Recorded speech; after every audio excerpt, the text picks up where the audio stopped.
13 বছরে 30 বার পেছালো বেগম জিয়ার বিরুদ্ধে গ্যাটকো মামলার অভিযোগ গঠনের শুনানি। বাস পোড়ানোর মামলায় বিএনপির প্রায় 200 নেতাকর্মীর আগাম জামিন। এবং হত্যার হুমকির পর সাকিবের নিরাপত্তা নিশ্চিতে নিয়োগ দেয়া হলো গানম্যান। প্রথমবারের মতো কোনো খেলোয়াড় পেল ব্যক্তিগত অস্ত্রধারী।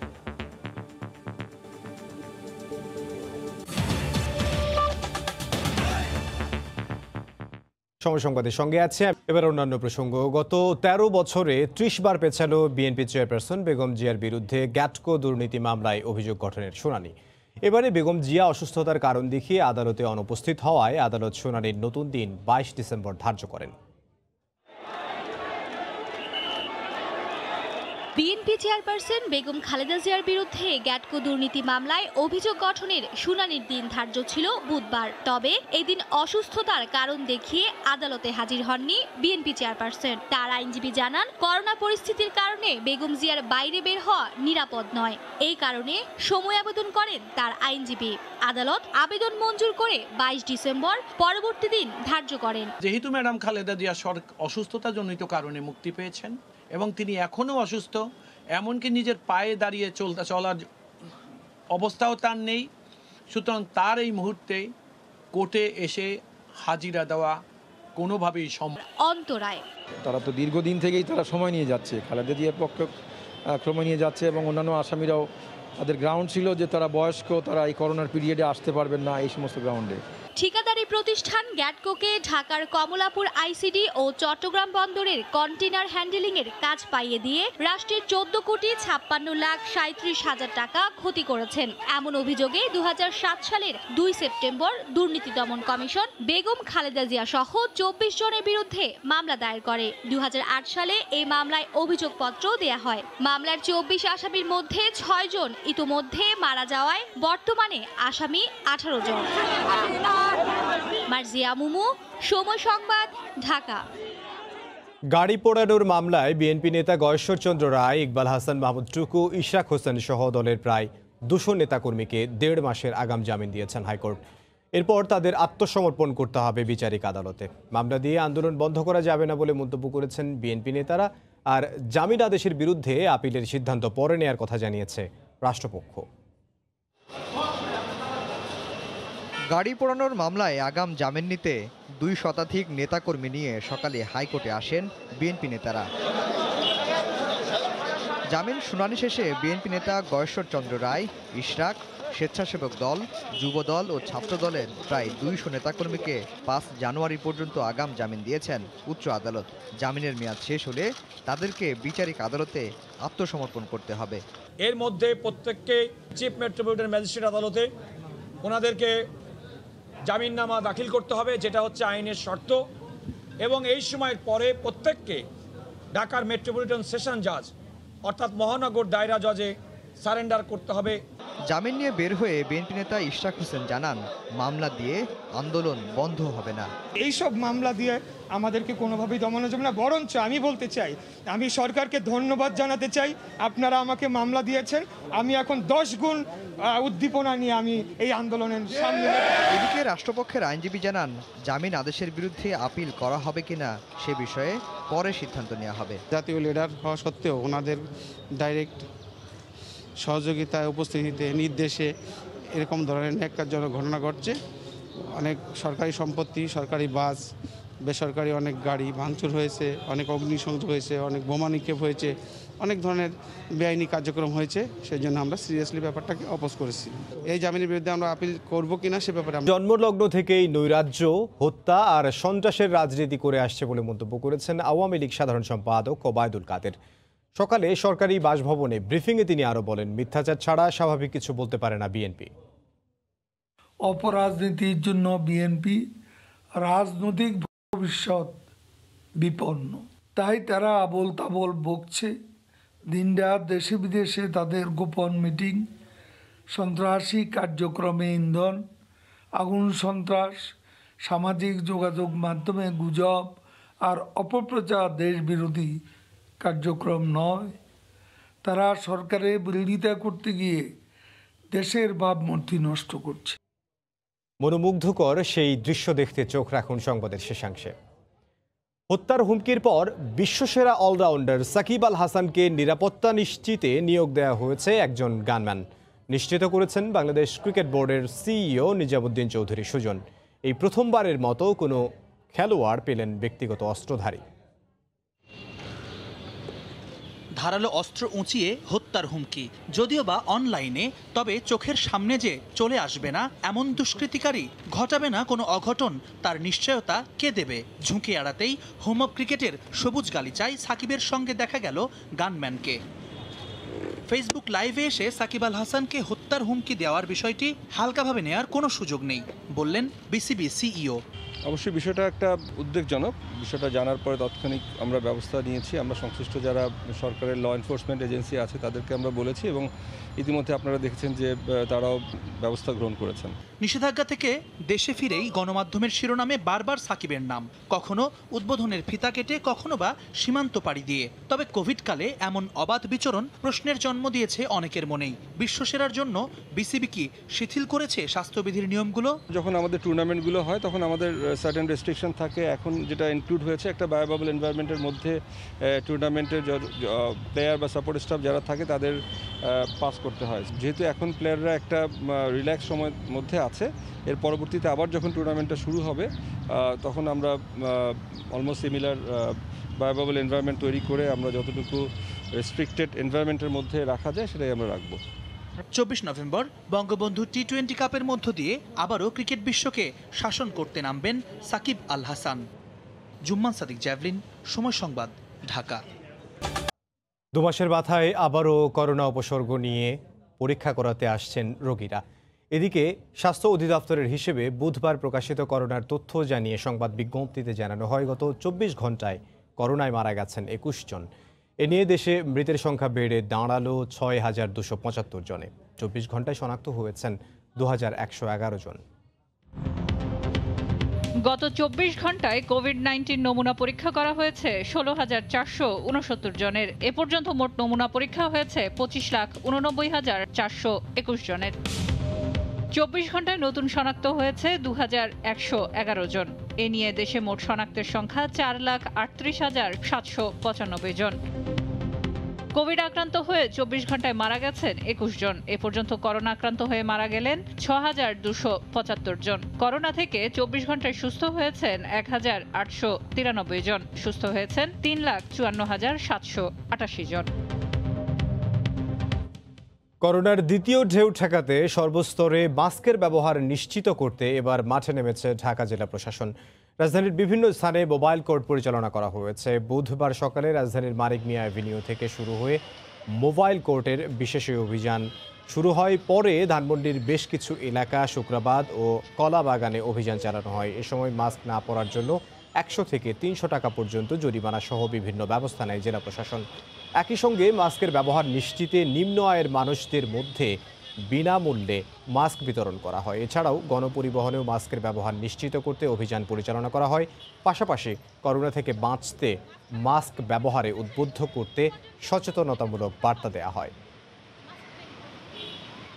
করোনার দ্বিতীয় ঢেউয়ের মধ্যে নেপালের সঙ্গে বাংলাদেশের হওয়া ফুটবল ম্যাচ নিয়ে উদ্বেগ জানিয়েছেন স্বাস্থ্যমন্ত্রী জাহিদ মালেক। সংক্রমণ ও মৃত্যু দুটি বেড়েছে জানিয়ে তিনি সবাইকে স্বাস্থ্যবিধি মেনে চলারও আহ্বান জানিয়েছেন। বেসরকারি ক্লিনিক, হাসপাতাল ও ডায়াগনস্টিক সেন্টারের প্রতিনিধি দলের সঙ্গে পর্যালোচনা সভায় মন্ত্রী আরও বলেন, নো মাস্ক নো সার্ভিস কঠোরভাবে মনিটর করা হবে। চার্জেসগুলো নির্ধারণ করে দেওয়া হবে এবং ডিসপ্লে করবে যে এই ক্লিনিকে, এই হাসপাতালে বা ডায়াগনস্টিক সেন্টারে এই ধরনের সেবা দেওয়া হয় এবং সেই সেবার মূল্য এটাও ওনারা একটা বোর্ডের মধ্যে দিয়ে দিবে, যেটা সরকারি হাসপাতালে রয়েছেন। স্টেডিয়ামে দেখলাম হাজার হাজার লোক খেলা দেখছে। এই বিষয়টিও আমি মনে করি এখনই সময় হয়নি, এটি সংখ্যা বৃদ্ধি করবে। আন্তর্জাতিক সংস্থাগুলোর বাধার কারণে ভাষাঞ্চলে রোহিঙ্গাদের প্রত্যাবাসন শুরু করা যাচ্ছে না বলে জানিয়েছেন পররাষ্ট্রমন্ত্রী ডক্টর এ.কে আব্দুল মোমেন। তাদের নিজ দেশে ফিরিয়ে দিতে মিয়ানমারের সঙ্গে আলোচনা করতে চীনের পাশাপাশি জাপানও আগ্রহ দেখিয়েছে বলে জানান পররাষ্ট্রমন্ত্রী। দুপুরে ঢাকা রিপোর্টার্স ইউনিটির মিট দ্য রিপোর্টার্স অনুষ্ঠানে অংশ নিয়ে তিনি কথা বলেন। এ সময় তিনি সহসা তিস্তা চুক্তির আশা নেই বলেও জানান। চুক্তির পরও মিয়ানমারে ফিরে যাওয়া শুরু না হওয়ায় ভাষাঞ্চরে রোহিঙ্গাদের প্রত্যাবাসনের পরিকল্পনা শুরু করে বাংলাদেশ।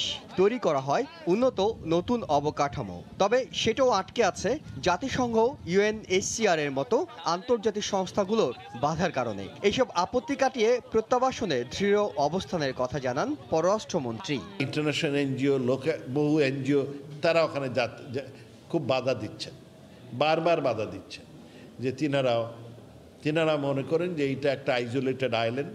তারা এখনো মনে করেন বাসে যাবে। কবে নিব জানি না, বাট উইল ডু ইট। আমরা বড় করে অ্যানাউন্স করে নিব না, কারণ করতে গেলে তখন আসিয়া আমাদের ফোন। আমরা সিদ্ধান্ত নিয়েছি এই জ্বর মধ্যেও আমরা ওদের কিছু নিয়ে যাব। কথা হয় আগামী ডিসেম্বরে প্রধানমন্ত্রী পর্যায়ে বাংলাদেশ ভারত বৈঠক বিষয়ে। সম্ভাব্য আলোচনার বিষয়গুলো স্পষ্ট না করলেও তিস্তা চুক্তির ব্যাপারে সহসা আশা নেই বলে জানান পররাষ্ট্রমন্ত্রী। পানি বিষয়ে একটা টেকনিক্যাল কমিটি আপনার আগামী মাসে ওরা ভারতে যাবেন। ভারতে গিয়ে তারা এইগুলো আলাপ করবেন। তবে তিস্তা যেটা আপনি বলছেন, এসাচ এটা কোনো ম্যাজিক থাকবে না, তিস্তা যে হঠাৎ করে সই হবে এটা আমরা মনে করি না। তবে যেটা হবে, তিস্তাটা মোটামুটি রেডি হয়ে আছে। আপনারা জানেন এটা ওয়ার্ড সবগুলো অ্যাকসেপ্টেড হয়ে আছে। নতুন মার্কিন প্রশাসনের সাথে বিনিয়োগ, জলবায়ু ও অভিবাসন ইস্যুতে বাংলাদেশের ইতিবাচক আলোচনা গতি পাবে বলেও মনে করেন পররাষ্ট্রমন্ত্রী। আমাদের যে সম্পর্ক। ইহসান জুয়েল, সময় সংবাদ, ঢাকা। কেজি নয়, পেঁয়াজের পুরো 50 কেজির বস্তা বিক্রি হচ্ছে মাত্র 10 টাকায়। বিশ্বের নানা দেশ থেকে চট্টগ্রামের খাতুনগঞ্জে ডলারে কেনা পেঁয়াজ পচে যাওয়ায় সৃষ্টি হয়েছে এমন দুরবস্থার। এতে কোটি কোটি টাকা ক্ষতির মুখে পড়েছেন আমদানিকারকরা। আশরাফুল আলম মামুনের ক্যামেরায় শফিকুল আলমের রিপোর্ট। খাতুনগঞ্জের প্রতিটি আড়তের সামনে পড়ে আছে শত শত বস্তা পচা পেঁয়াজ। রপ্তানিকারক দেশ জাহাজ ভর্তি করার সময় কন্টেনার সংক্রান্ত অসচেতনতার কারণে পচে যাচ্ছে পেঁয়াজ। এতে কোটি কোটি টাকা ক্ষতির মুখে পড়েছেন ব্যবসায়ীরা। পচে যাচ্ছে আপনার, এটা তো মালটা ঠিক মতো ডেলিভারি হচ্ছে না। এরপর হচ্ছে আপনার অনেক সময় শিপের মধ্যে টেম্পারেচারের সমস্যা হচ্ছে, এটা হয়তো বা অ্যাডজাস্টমেন্টটা ঠিক মতো হচ্ছে না আর কি। 25% টাকাও আমাদের কভারি হবে না, মানে যে বাজার যে মূল্য আছে বর্তমান পেঁয়াজের। কিছু কিছু পেঁয়াজ আপনার ফেলে দিতে হচ্ছে, সেখানে 1 টাকাও পাওয়া যাচ্ছে না। একে তো গ্যাস ও পানি ঝরে পচে যাচ্ছে, তার উপর ছড়াচ্ছে দুর্গন্ধ। খাতুনগঞ্জে 50 কেজি ওজনের বস্তা পেঁয়াজ বিক্রি হচ্ছে মাত্র 10 থেকে 15 টাকায়। ভালো পেঁয়াজ যদি আমরা বিক্রি করি 40 টাকা, এখানে বিক্রি করছি 15 টাকা, 10 টাকা, 5 টাকা। বস্তা হিসেবে বেচা কিনে হয়েছে কিছু, আর কিছু ফেলে দিচ্ছি, কিছু মিউনিসিপ্যালিটি গাড়িতে তুলে দিচ্ছি। এখন এগুলো গন্ধ ছড়াচ্ছে চারিদিকে। এখন মানে তো কি মালটা তো কোথাও নিতে পারছে না, ঘরেও নামাতে পারছে না, বাইরেও নামাতে রাখতে পারছে না, পচে যাচ্ছে। যে এগুলো বেশিরভাগই ফেলে দিতে হচ্ছে, কারণ অনেক পেঁয়াজ ফেলে দিতে টাকাও লাগতেছে। এই অবস্থায় ক্ষতি সামাল দিতে সরকারের তদারকি বাড়ানোর দাবি ব্যবসায়ী নেতাদের। কোটি কোটি টাকা লোকসান, তার ব্যাংকের দেউলিয়া হয়ে যাচ্ছে। এখন কিন্তু সরকারের কোনো মাথা ব্যথা নাই, প্রশাসনের কোনো মাথা ব্যথা নাই, তারা কিন্তু দেখভাল করছে না। ভারত রপ্তানি বন্ধের পর বিশ্বের বিভিন্ন দেশ থেকে আমদানি করা হয় পেঁয়াজ। পাকিস্তান ও মিয়ানমার সহ নানা দেশের পেঁয়াজে ধরছে পচন। শফিকুল আলম, সময় সংবাদ, চট্টগ্রাম। ঘন কুয়াশা ও দুর্যোগপূর্ণ আবহাওয়ায় বিমান চলাচল নির্বিঘ্ন করতে হযরত শাহজালাল আন্তর্জাতিক বিমানবন্দর সহ 3 আন্তর্জাতিক বিমানবন্দরে বসানো হচ্ছে অত্যাধুনিক আবহাওয়া পর্যবেক্ষণ ব্যবস্থা। একই সঙ্গে দেশের সব বিমানবন্দরের রানওয়ের লাইটিং ব্যবস্থাও উন্নয়ন করা হচ্ছে। সংশ্লিষ্টরা বলছেন, তাৎক্ষণিকভাবে রানওয়ের সব তথ্য জানার পাশাপাশি যন্ত্রের সাহায্যে অবতরণ পদ্ধতি উন্নয়ন হলেই কেবল বিমান উড্ডয়ন ও অবতরণ নিরাপদ হবে। এতে কমবে যাত্রীদের দুর্ভোগ ও এয়ারলাইন্সগুলোর আর্থিক ক্ষতি। হাজরা শিউলির রিপোর্ট। শীত এলেই এয়ারলাইন্সগুলোর উদ্বেগ বাড়ে। ঘন কুয়াশায় বা ভারী বৃষ্টিতে রানওয়ে দেখা না যাওয়ায় অনেক সময় বন্ধ হয়ে যায় বিমান চলাচল। এতে শিডিউল বিপর্যয় শুধু নয়, যাত্রী দুর্ভোগের পাশাপাশি অন্য দেশে উড়োজাহাজ অবতরণের কারণে ব্যয় বাড়ছে এয়ারলাইন্সগুলোর। বর্তমানে শাহজালাল সহ দেশের 3 আন্তর্জাতিক বিমানবন্দরের ILS বা ইনস্ট্রুমেন্ট ল্যান্ডিং সিস্টেমের ক্যাটাগরি 1। ফলে বিরূপ আবহাওয়ায় দৃষ্টিসীমা 600 মিটারের নিচে নামলে বন্ধ হয়ে যায় বিমান ওঠানামা। বাকি 4টি অভ্যন্তরীণ বিমানবন্দরে নেই কোনো ILS। পোর ভিজিবিলিটি ল্যান্ডিংয়ের জন্য নেভিগেশন এড দরকার, আমাদের কিন্তু সাফিসিয়েন্টলি নাই সেগুলো। বাংলাদেশে আমাদের যেটা আছে সেটা হচ্ছে ইনস্ট্রুমেন্ট ল্যান্ডিং ক্যাটাগরি 1। তাদের একটি এয়ারক্রাফট খুব বেশি হলে আপনার 250 ফিট পর্যন্ত আসতে পারে, কিন্তু তারপরে কিন্তু খুব রিস্কি এরিয়া। এখানে ভিজিবিলিটি যদি না ভালো থাকে, রানওয়ে যদি দেখা না যায়, এয়ারক্রাফটকে চলে যেতে হয়। এখানে সবচেয়ে বড় সমস্যা হচ্ছে financial loser as well as আমাদের যে শিডিউলটা থাকে, ফ্লাইট শিডিউল থাকে, সেটা একটা ডিসরাপশন হয়ে যায়, এটা আসলে রেপুটেশনের ব্যাপার হয়ে যায়। সব কিছু মিলে আসলে এয়ারলাইন্সে ক্ষতিগ্রস্ত হয় দিন শেষে। অটোমেটিক আবহাওয়া পর্যবেক্ষণ পদ্ধতি স্থাপনের পাশাপাশি আইএলএস এর ক্যাটাগরি উন্নয়নের কথা জানালেন সিভিল এভিয়েশন চেয়ারম্যান। ঢাকাতে এখন নতুন করে অটো ওয়েদার সিস্টেম লাগতেছে, ভিজিবিলিটি, তারপরে উইন্ড কন্ডিশন, এগুলো তারা ফোরকাস্ট করতে পারবে ডিজিটাল মোডে, এবং ভয়েস কমিউনিকেশন হয়ে যাবে। পাইলট জানতে পারবে সরাসরি যে এখন ওই রানওয়েতে কী কন্ডিশন আছে। আগামী শীতকে সামনে রেখে প্রত্যেক বিমানবন্দরের রানওয়ে লাইটগুলোকে আমরা আপগ্রেড এবং যেখানে যেখানে স্বল্পতা আছে ওগুলোকে আমরা পূরণ করছি। গেল বছর নভেম্বর থেকে 25শে জানুয়ারি পর্যন্ত 24টি ফ্লাইট বিরূপ আবহাওয়ার কারণে শাহজালাল বিমানবন্দরে নামতে না পেরে অন্য দেশে অবতরণে বাধ্য হয়।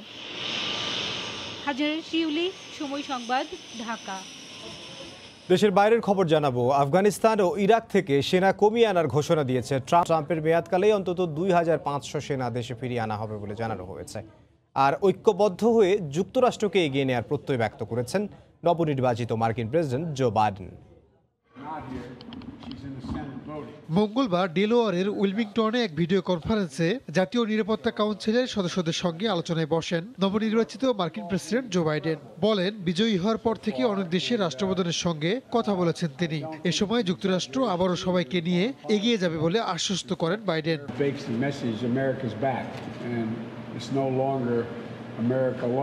এদিন বাইডেনকে শুভেচ্ছা ও অভিনন্দন জানিয়েছেন ভারতের প্রধানমন্ত্রী নরেন্দ্র মোদী। এর মধ্যেই ট্রাম্পের সময়কালে আফগানিস্তান ও ইরাক থেকে সেনা কমিয়ে আনার কথা জানিয়েছে মার্কিন প্রতিরক্ষা মন্ত্রণালয়। তারা জানায়, আগামী বছরের জানুয়ারির মাঝামাঝিতে আফগানিস্তান থেকে 2000 সেনা ফিরিয়ে আনা হবে। বর্তমানে দেশটিতে 4500 মার্কিন সেনা অবস্থান করছে। এছাড়াও ইরাকে থাকা 3000 সেনা থেকে অন্তত 500 সেনাকে দেশে ফিরিয়ে নেওয়ার কথাও জানানো হয়। By January 15th, 2021, our forces, their size in Afghanistan will be 2,500 troops. Our force size in Iraq will also be 2,500 by that same date. এদিকে সামাজিক যোগাযোগ মাধ্যমে মার্কিন রাজনৈতিক কন্টেন্টের সত্যতা যাচাইয়ের প্রক্রিয়া জানাতে মঙ্গলবার আবারও সিনেটের শুনানিতে অংশ নেন ফেসবুক ও টুইটারের প্রধান নির্বাহী। এ নিয়ে 1 মাসের মধ্যে দ্বিতীয়বারের মতো আইন প্রণেতাদের প্রশ্নের মুখোমুখি হলেন জাকারবার্গ ও ডরসি। রাহানুল রানা, সময় সংবাদ। দিচ্ছি আরো বছরে 30 বার পেছালো বেগম জিয়ার বিরুদ্ধে গ্যাটকো মামলার অভিযোগ গঠনের শুনানি। বাস পোড়ানোর মামলায় বিএনপির প্রায় 200 নেতাকর্মীর আগাম জামিন। এবং হত্যার হুমকির পর সাকিবের নিরাপত্তায় জ্ঞানমান নিয়োগ। প্রথম কোনো খেলোয়াড় পেলেন ব্যক্তিগত অস্ত্রধারী হুমকিদাতা মোহসেনের। এই ছিল এখনকার মতো। সঙ্গে থাকুন সময়।